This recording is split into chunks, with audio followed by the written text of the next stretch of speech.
When I decided to start my own independent recruiting business, I was fortunate enough to have some friends to call and go over different steps to take to get started, and I owe them a lot of credit. That's why I decided to make this video, because I know there's a lot of folks who are interested in starting their own recruiting business, but may not have the same resources I did to learn what to do next. So this video is meant to go over the first steps that you should take to start your own independent recruiting business. If you found this helpful, please subscribe to the channel, like the video, and leave a comment if you have any questions. I'll start by saying this video isn't sponsored by anyone. I'm not plugging any businesses or utilities or anything like that. I'm just going over the steps that I took, the steps that friends and former colleagues helped me understand in order to start my business. So let's get going. Starting with things that I believe that you should have already if you are looking to start your own recruiting business. Full desk recruiting experience, understanding all aspects of recruiting is going to be very important because you're going to be handling all aspects of recruiting. You're the only person doing it. So you need to know how to find clients, find candidates, coordinate interviews, make offers, negotiate contracts. These are all going to be very important for you to understand in order to be successful.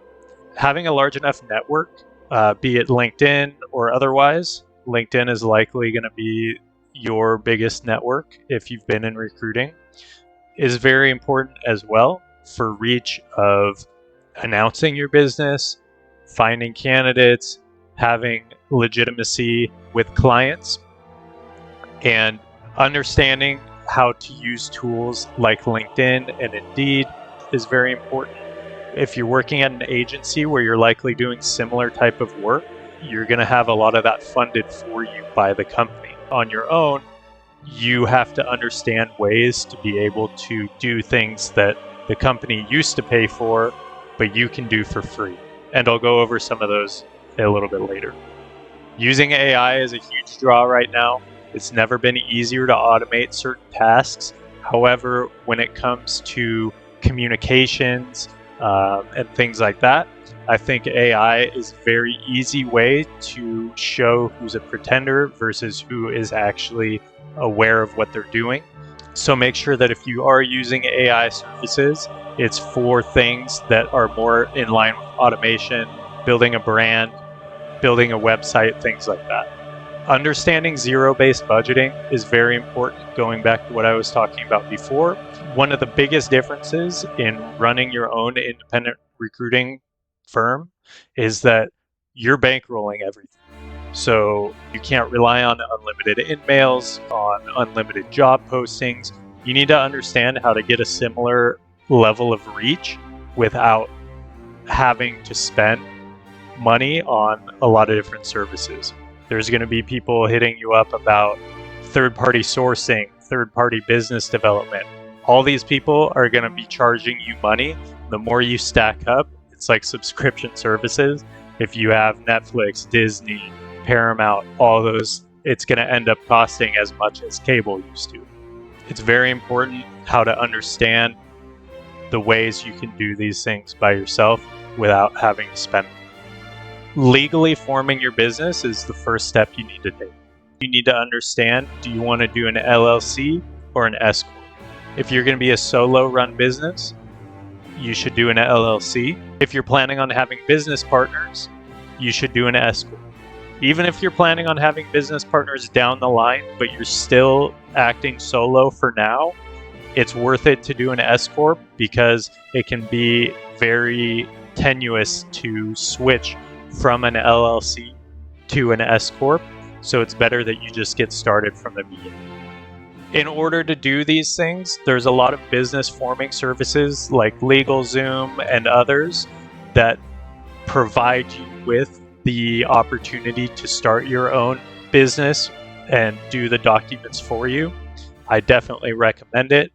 It saves you a lot of time. It's not that expensive, so you're not putting forth a huge investment. And a lot of these companies also provide legal consultations with the service for things like making your own contracts. If you have any questions about state laws that might be different from something you saw online, they can be very useful and, in my opinion, worth spending the money on early on in the process. In addition to services that will help form your business, there's also going to be different services that are going to be worth paying the money for up front, but you can also wait until you need to do them to start paying for it. So contract signing services. There's different companies like Adobe, eSign, DocuSign. All these companies and more can help you send virtual contracts to be signed without having to just send a PDF, have your clients print them out, sign them, scan them, send them back to you. These are going to be useful, and you can just wait until I'm at the point where I need to send a client a contract. Let me look up what I think is the best deal and go with that. A lot of them are very competitive. A lot of them do the same things. So I would just recommend whatever you can get the best deal on, whatever makes the most sense for your situation. Website creators. There's a ton of them, and they're all pretty good. It's an important tool to have because building a website can take a ton of time, especially if you don't know how to build a website. These companies can help you turn something that can take several days into just several hours. AI branding services are also very useful. They're not that expensive, and they can create you a very professional looking brand logo. A lot of them also have bundled website creators where you can kind of create your whole branding scheme, and they'll upload it into a website and you can just kind of tinker with what looks good. Definitely recommend those. Again, not that expensive, definitely worthwhile. So you're not paying a ton up front. Having an online presence is very important. However you'd like to do this is up to you. I'm not going to give guidance here. I'm just going to say it does have a big effect on how your business is perceived and what kind of reach you can have to your audience and to your network. Using recruiting tools and understanding how to use them are very important. LinkedIn is obviously one of the best recruiting tools you can have. It's great for sourcing, business development.